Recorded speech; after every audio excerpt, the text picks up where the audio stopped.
these people are off with the fairies is because of the institution itself. Now, I'm going to get in trouble for this little part of the editorial, but let's see. Parliament House in Canberra and all of the people who feed into it, right? They all love spending other people's money because literally they don't make anything.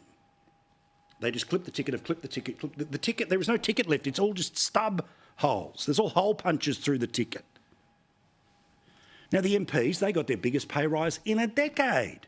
So do they feel the pain you're feeling? No, all of them are on 200 or more. But then what about this bloke, the Attorney General, seen here yelling at a female reporter? But remember, that doesn't matter because it's a Labor guy.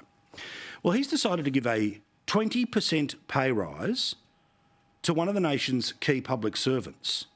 The Director of Public Prosecutions at the federal level is now going to be paid $710,000. That's about 200 grand more than the Prime Minister. It's almost 300 grand more than the Minister is paid.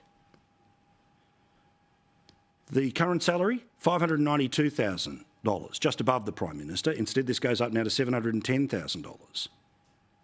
She got the hike after the Attorney General, Mark Dreyfus, wrote to the Independent Remuneration Tribunal, because, you know, it's independent, right, to assist in its pay review, meaning the senior public servants almost earn double what a cabinet minister is paid. We've lost the plot. The elected officials, who are already paid very well, are having the people who give them advice, or supposedly the people who are accountable to the ministers, are earning twice as much. And they're there for way longer than any politician, so they just know in rugby league parlance how to slow play the ball. Eventually wait them out. Certainly if it's a Conservative, you actively stand in their way. But if it's a Labor person, you like what they do, you wave it through. Otherwise, you slow play the ball. Now, this is the same government, by the way. Think of this. The Director of Public Prosecutions, the person who is, on the behalf of the Commonwealth Government, whenever the Commonwealth Government takes somebody to court, they, of course, are the person who is bringing the charges against people. Significant job, right? But let's have a look at the scale of monies that are being spent by this government. A speechwriter has been hired for just 2 years. $600,000 is what they are going to get paid. $600,000. That's for 2 years. This public servant, $710,000, up from almost $600,000 this year. But she's not the only one.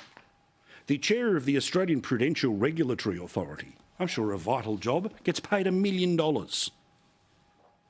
Sorry, $947,590 if you want to go and complain to the ghost.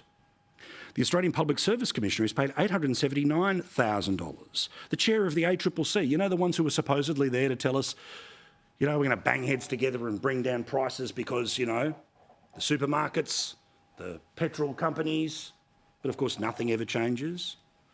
$829,000.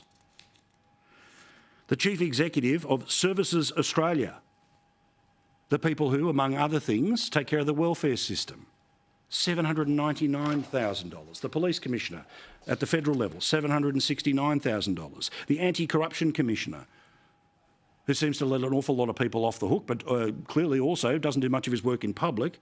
That's a brand new job, $758,000. The boss of Border Force, $687,000. The same as the Director General of the Australian Submarine Agency, which is paid more than the Productivity Commissioner, which is paid more than the Prime Minister, which is paid more than the ministers. And the deputy, by the way, at the ACCC, don't feel too bad for them, because while their boss is earning a big chunk, so's the deputy. The whole point is that the people in the system, in the public service, say, "Oh, we've got to have money so we can compete with the private sector." Well, the private sector now can't compete with the government. It's about putting the government at the heart of everything. A system where even the ministers who supposedly outrank all of these people are paid half of what the bureaucrats are. Remember, the PM, the Prime Minister, the A1 in the country, 500 grand. And these are just some of the numbers that we know about the tippy top, let alone all of the money, all of the time, which is why we don't believe them when they turn around and say, $25 a month for your power bills. Please vote for us because we care about you. here's too little, too late tax cuts. I have a dog called Toto. Remember, I grew up in Housing Commission. I feel your pain. But then also in the financial world, in private companies, and private business can pay anyone whatever they want to pay them. But part of the frustration that the left of Australian politics makes the most out of, particularly the far left, say the Greens, are things like this, which is why it's running in the Turnbull Times. Chief executive salaries rose by an average of 14% in the past financial year. Managing directors received an 11% pay rise.